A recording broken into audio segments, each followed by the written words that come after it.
This is a wall-mounted toilet that I got from Amazon. I think it was less than $300. The tank sits inside the stud wall.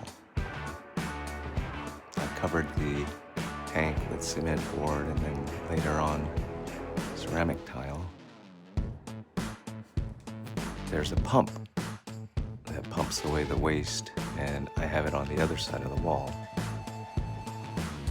And I put this next to a step-in tub for a granny flat. And there's the pump right there. Of course, I had to test it.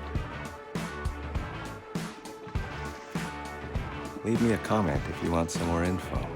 Thank you.